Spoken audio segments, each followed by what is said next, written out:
All right, everyone, welcome. We've got a very special story time here. This is my longtime friend. We used to pretty much go to school together. His name's Andrew. He's got a really, really cool van wagon that has a mad story behind it, and we're going to get a little bit of a run through now. So, I know this is a little hard to talk about at times, so I do apologise, but how did you end up with the van? It was my best mate's car. He lived in Kalgoorlie, and he bought the car for I think it was a slab of Coronas back in the day. Wow. Sick. He bought the car for a slab, and then he had it for a little while, and unfortunately he passed away a couple of months after that. Long story short, part of the family, I inherited the car because I was probably the best person to caretake the car. The car looked nothing like this when I got it. It was pretty bad. Like, it was bad. So we brought it back from Perth because it was in Perth at that time. And then me and the boys went through and got it running as a standard car. It was originally a V6 executive, factory manual, ex-Telecom car, because I found the build sheet under the carpet. Ex-Telecom car, that's cool. So like one of their fleet cars. Yeah, it was actually a Victorian country pack originally. For some reason it made its way to Kalgoorlie, and then... Kalgoorlie's in the middle of nowhere. Yeah. Wow. Well, my mate, his name was Chris. He was working in the mines and stuff over there, and he bought it because he loves wagons. So plenty of wagons and plenty of VHs and things like that.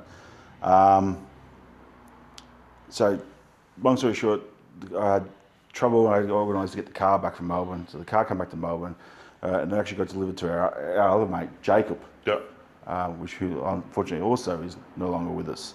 So I got delivered to his house, and we spent some time, got it running, got it fixed up, and then it ended up at in front of our other mate's house for a little while because I had nowhere to store it for a while. Our other mate, Andrew. Andrew, oh yeah, of the other Andrew? Yeah. It was at his house for a while, and it was sat there for 8 months while I tried to work out what to do with it, essentially. He had a lot of people knocking on the door, want to sell the car, want to sell the car, want to sell the car, and pretty much got told, bugger off. Yeah, so it was like that for a little while, and then my lovely grandmother, she goes, well, what are you going to do with it? And I said, I don't know what to do, 100% do with it at the moment. And she goes, well, fix it. So she said, bring it here, the shed's yours, fix it, get it done. Good. She gave you that motivation, that little kick to just do it. I brought it to my grandmother's house in Altona, and then we looked at it, and the boys and I looked at it and said, what do we do with it? And the decision was made to make it exactly what Chris wanted. So that's sort of what we did. We said, all right, we need to pull apart. But obviously, at the time, I was an apprentice. I didn't have a great deal of money, and my grandmother put up her hand and helped again. Actually, she gave me the money to have the car painted. Oh wow, that's nice. So she paid for it, and she wouldn't let me give the money back to her at all. Wow. So she paid to have it all done originally. So that was what we were going to do. We gutted the whole car, everything out, bare shell. We did some work on it, tried to do stuff ourselves, and obviously not knowing what we were doing, essentially.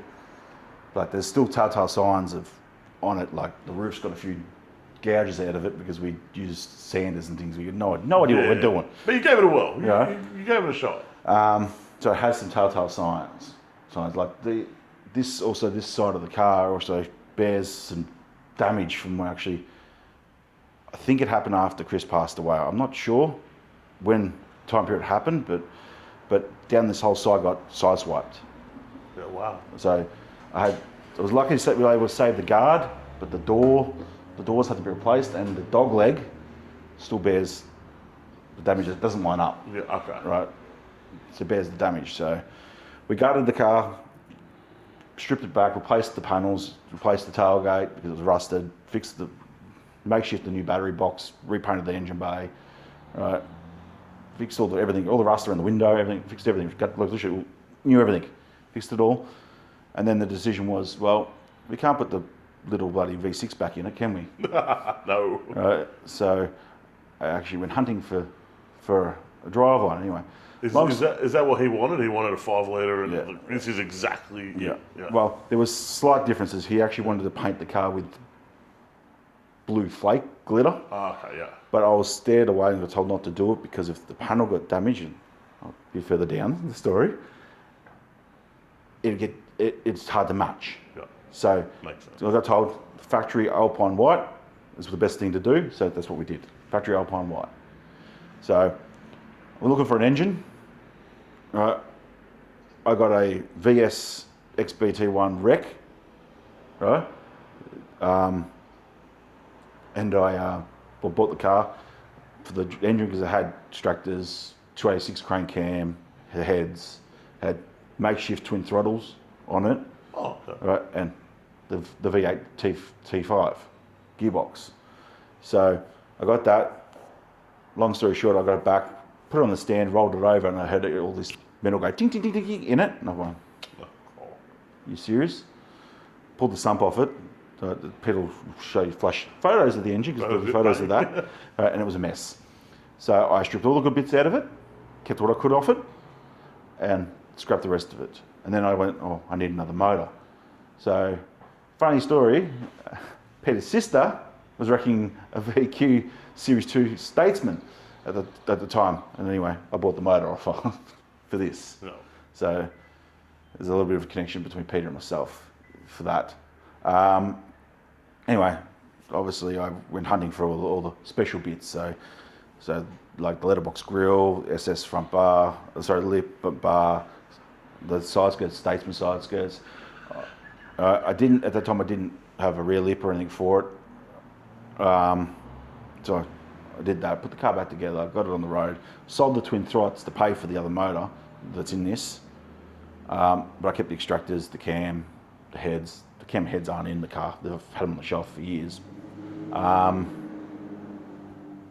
So that's how it sort of went together. Chris's family then had connections to have an exhaust done. So from the pacemaker extractors, it's got a full 3-inch exhaust system all the way through with AU spec mufflers, if memory serves me.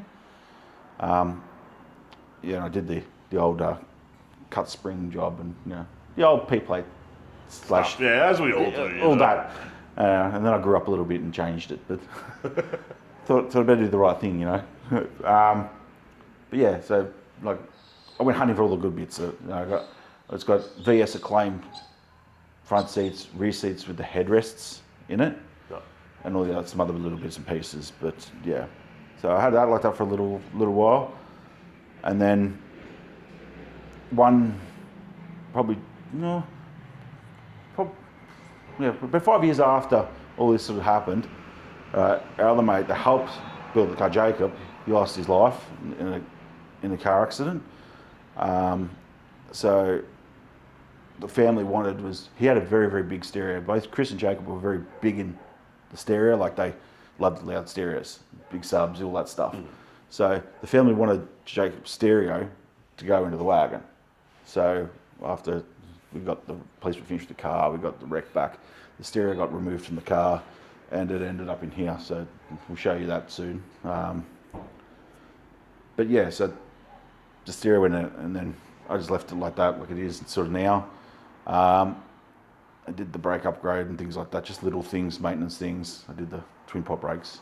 And then left it for a few years, and then I didn't have a shed at the time, and I needed space, so I bought 2 of those big Costco car tents. Oh yeah, I've seen those big brown. I had 2 of them, and I put this one in the corner of the backyard in that tent. I had it all tied down, pegged down, like big stakes in the ground, the whole lot. Oh, and then I remember this. Yeah. And then I had my XI6 Turbo and another one right beside it, pegged down, same thing, right? And we had a freak storm for some reason, right? And it picked up the one that had the wagon in it, right? And the leg come up and across the guard, the bonnet, and damaged all the front of the car, right? So I then had to have the front of the car repainted. While it was getting repainted, I had the skirts fixed up, and then I also went hunting for SS rear lips because I wanted to put an SS rear lip on it to complete the kit. So I hunted that down, and because of the way VN rebars are, they're different to VS's. They're longer and fatter, so I had to buy 2 SS lips and have them cut up and relocate the exhaust cutout for the wagon. So two VNS genuine lips got cut up to make the rear lip on this. And then... Oh, you got one of the lips off me, didn't you? Yes. Yeah, one of the lips was from me, yeah. Yeah, when you had RevRec. Yeah. So, yeah, that's a... Now I'm actually looking for a rear lip for my SS because it's got a fiberglass one-piece one on there. Actually, funny you said, the front lip I first got, I had the old school, the rubber ones. The proper, right? yeah. And I got told to get rid of it. Really? Because they're so hard to paint. You bump them, they just chip and they turn to shit. And they flake. Like my boot wing on the VN is just... Yeah, it's the same material. Cracked up. Yeah, So apparently they changed it late VN to the hard plastic. Oh. So that's So that's still a genuine one? It's a genuine one, but it's the hard plastic one, apparently. But it says GM and it's got all the proper numbers and everything, yeah. So that's sort of where it's at the moment. It's, I've taken a drag racing once. What did it pull, if you don't mind asking? 14.6. Woo! Hey, for a full weighted wagon... That was without, I took the stereo out of it. Oh, you did take the stereo out? I took the stereo and everything out of it, and it was on stockies. I mean, it pulled pretty good single peggers. Like, you can't complain. Like, it was pretty good. But, hey, it sounds good. Yeah. It looks good. So it's, besides my family, this is my prized possession. And I'm a Ford man, yeah? So having a Holden as my prized possession is pretty... That's a big thing. Big thing. It's a massive thing. Like, it's very special to a lot of people because of the history behind it. So, best way to describe it, by both my best friends, right? My 2 best friends. It's them essentially. So that's really it. The story of it, really. It's clean, the motor's now getting to the age it's getting a bit tired, it's smoking a bit on diesel and things like that. So I'm hoping next year the goal is to probably pull the motor out and actually build maybe hopefully a stroker like your sister's got. Like it deserves it. Yeah, it's got the looks, it's got the stance, it's got everything. It deserves there. it. Yeah. And I would love to have the interior redone with the what are they called, demolished? Devonish. Yeah, Devonish seats. You've got the headrest rear, which is really pretty cool. So I want to put those seats in it. I want to have it all retrimmed to a nice, just clean, nice looking car. Yeah. And that's it. That'll pretty much finish it off. There's nothing else you can really do to it, eh? Yeah. Well, the issue is with the 5-speeds. Everyone knows the twigs. You look at them, they're weak. Yeah, they're weak. So T56 conversion. Yeah. Well. I think Mo would do a conversion to put an LS T56 behind it. Yeah. So if the motor comes out, that's what I'm probably going to end up doing, taking the 5-speed out because the 5-speeds are still worth a lot of money and this one's buttery smooth. They are. This has a rip shift in it and a Hurst shifter and everything in it. Yeah. But yeah, so I'm probably going to put T56 behind it because they're stronger, just the way it is. And 355 stroke, it can give it what it needs. Hull tech, and probably do a LED screen. Oh, like a screen on it, like a UC10 or IC7, what do they call it? Yeah. Or whatever else. But yeah, that's really it at the moment. There's not really much more fancy to it, It's turned out beautiful, man. But yes, it's very clean, very pretty looking wagon for its age. 100%. We're going to pop the bonnet and show everyone underneath. All right, so it looks like you got the HDT headlight covers. They're nice. I like the colour on against the white. You got, the actual fog lights are there with the heli covers. I like that. And that's a Mace airbox. Yes. But you've obviously cleaned up the neck because the necks on those aren't really the nicest. That's a SAS 76mm 45-degree angle pipe. Well, there you go, everyone. If you want SAS 76mm degree angled pipe. Yep. Yeah, there you go. See, he's a plumber, I'm not. He knows angles and stuff and whatever, and it's got Nolafane strut tops. K-Mac strut tops. Oh. The old school K-Mac strut tops. Sorry, I saw the red. Yes, the K-Max. K-Max strut tops. Ice ignition system. Ice leads. Everything's really clean under here. You can't go wrong. Rear spares on the bonnet. Oh, they're really nice. Whenever I get the VN painted, I want one of these. They're really nice. They're worth it. They're very nice. They're nice and thick too. And everyone, that's what he thinks of your LSs, by the way. Holy moly macaroni. All right. We've got the big doof-doofs here. This is Leo Jacob's car. It's got The box too? No, the box actually is. The box actually does that. Yeah. And ends here. Oh, so you've put covers on it to... Oh. So I made it work for this, not really for the VN. Yeah, but you've made it look like it Under is. the amps, there's 3 AGM batteries. Yep. Damn. So you got 3 amplifiers. Yes. What's each one for? The left one does the subs. Yeah. The right one does the bigger 6P9s. Yeah. And the mids and tweeters and the doors. And the middle amp does the 2 small 6 inches here and the 2 in the dashboard. Wow. So this is a bit loud. It's loud, yes. That's loud. Well, not loud. I think it done 146 decibels.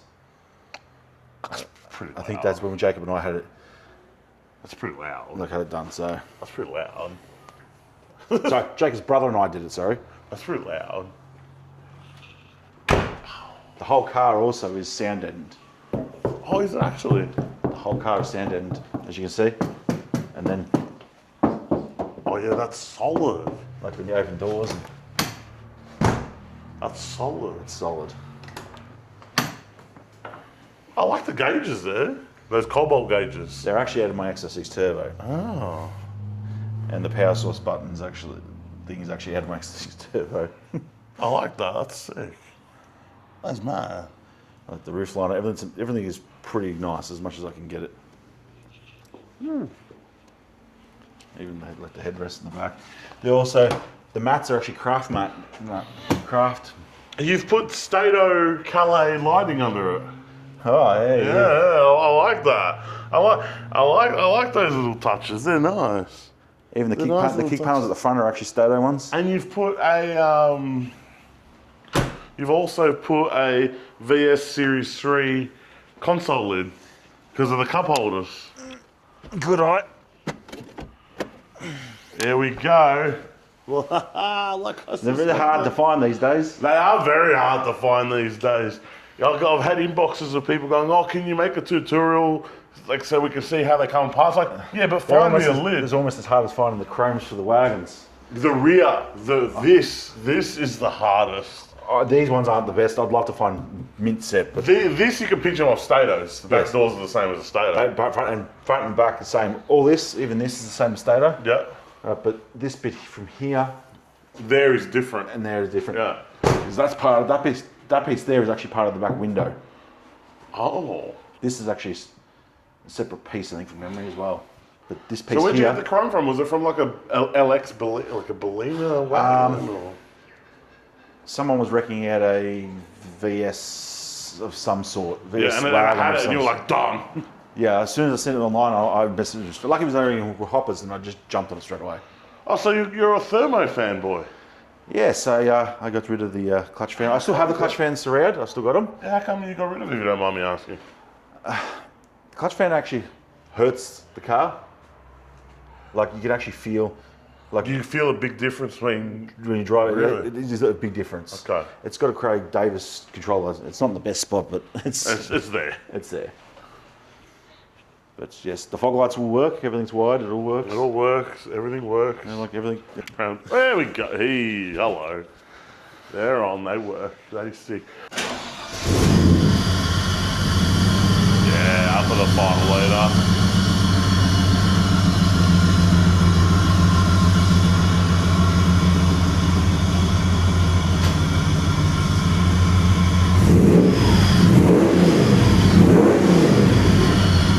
So that's extractor 3-inch exhaust.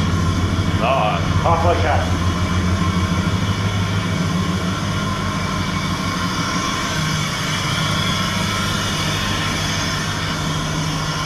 The fog lights are bad.